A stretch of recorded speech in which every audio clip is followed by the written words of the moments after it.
ইসলামকে নিয়ে খেলা শুরু হয়েছে, রাজনীতির নামে ইসলামকে ব্যবহার হচ্ছে। মিয়া সাহেব, এই রাজনীতি আর ইসলাম এক জিনিস নয়, ঠিক কিনা বলেন? খেয়াল রাখবেন, হুঁশিয়ার হবেন। ঈমান বড় জিনিস, ইসলাম দ্বীন বড় জিনিস।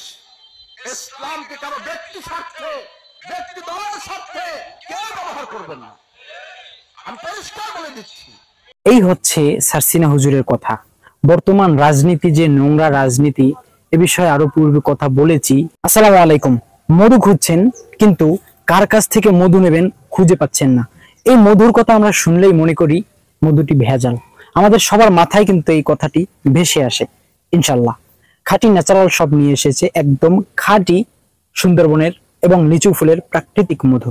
অবশ্যই যদি আপনারা মধু নিতে চান, কোন জায়গা থেকে ক্রয় করবেন, হতাশার ভিতরে ডুবে থাকেন, আমাদের কাছ থেকে মধু নিতে পারেন নিশ্চিন্তে। ইনশাল্লাহ গ্যারান্টি সহ আপনাদেরকে মধু দিয়ে থাকি। যদি আপনারা ভেজাল প্রমাণ করতে পারেন, তাহলে ইনশাল্লাহ আপনাদেরকে 1000 টাকা পুরস্কৃত করা হবে। আসলে এটি একদিক দিয়ে সঠিক, আবার অপর দিক দিয়ে অনেকেই এটি নিয়ে বিভিন্ন রকমের কথা বলে থাকেন, আমি এগুলো বলতে চাই না। কিন্তু আপনারা রাজনীতিক কেন্দ্র করে যেভাবে ইসলামটাকে অসম্মানী করতেছেন, পূজায় যাচ্ছেন, এটা করতেছেন সেটা করতেছেন, এমন হুজুর আছে যারা পূজায় গিয়ে আবার গীতা পাঠ করে তাদেরকে উৎসাহিত করে যে আমরাও মুসলমান হয়ে পারি।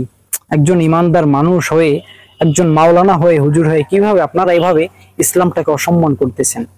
আসলে রাজনীতি অবশ্যই দরকার, বা ইসলাম আসুক, এটা অবশ্যই দরকার, কিন্তু আমরা ইসলামটাকে ব্যবহার করে যদি এভাবে কাজগুলো করি, আসলে এটা তো ইসলাম সমর্থন করে না। হ্যাঁ, আমরা চাই যে বাংলাদেশের ভিতরে ইসলাম আসুক, ইসলাম কায়েম হোক, এটা তো আমরা সবাই চাই।